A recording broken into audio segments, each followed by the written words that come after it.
আজকে আমরা যে মানববন্ধনটি নিয়ে আপনাদের সামনে উপস্থিত হয়েছি সেটি হলো বাংলাদেশ খো খো ফেডারেশনের দুর্নীতি ও অনিয়মের বিরুদ্ধে। এবং আমি নিজে ব্যক্তিগতভাবে বাংলাদেশ খো খো প্লেয়ার।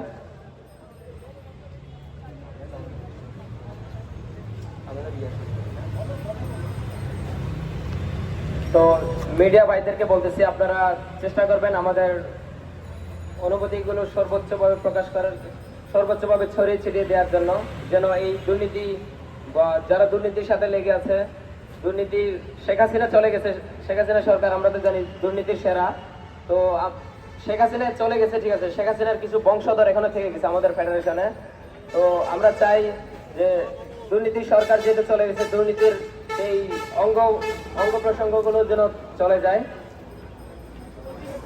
সব ফেডারেশন আমরা জানি বর্তমান সময়ে সব ফেডারেশনে দুর্নীতি মুক্ত, শুধুমাত্র এই বাংলাদেশ খো খো ফেডারেশনে এই দুর্নীতিটা এখনো রয়ে গেছে।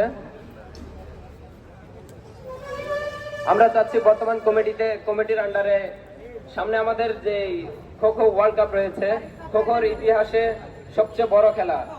তো আমরা চাচ্ছি এই কমিটির আন্ডারে এই গেমটি না খেলতে।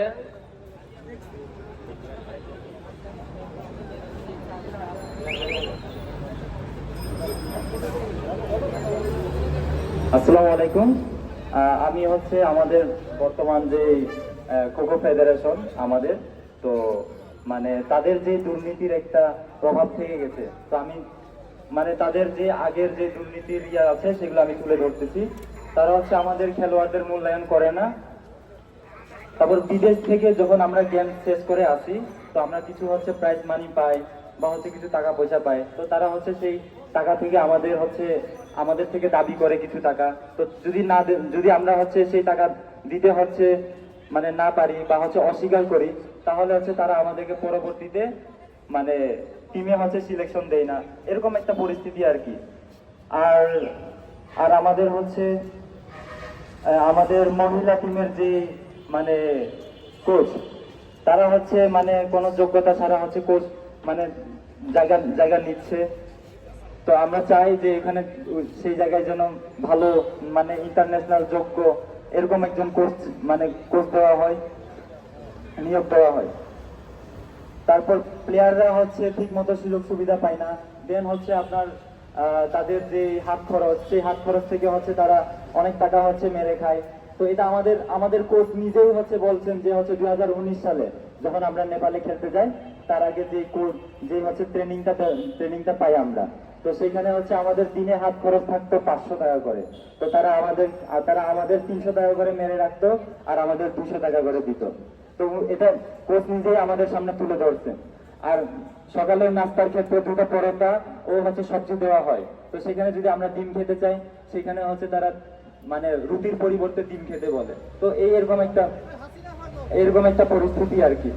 আর তাছাড়া হচ্ছে আমরা যদি কেউ অসুস্থ হয়ে পড়ি বা হচ্ছে কোনো কারণে যদি আমাদের হচ্ছে খেলোয়াড়দের সমস্যা হয়, তারা হচ্ছে সহযোগিতার জন্য এগিয়ে আসতে হচ্ছে আমাদের অস্বীকার করে।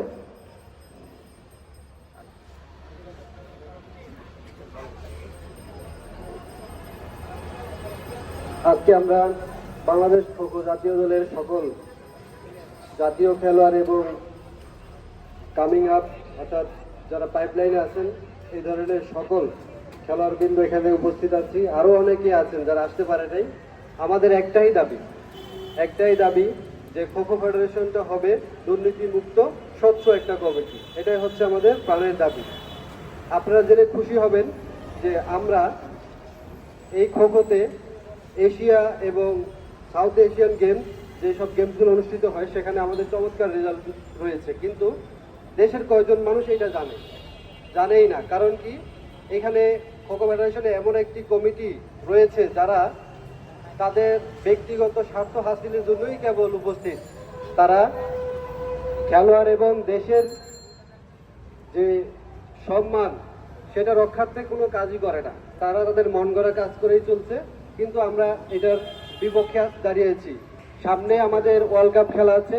এই ওয়ার্ল্ড কাপ খেলাকে ঘিরে একটি ন্যাশনাল ক্যাম্প হওয়ার কথা ছিল, সেখানে তারা দুর্নীতি দিয়েই শুরু করেছে। কীরকম?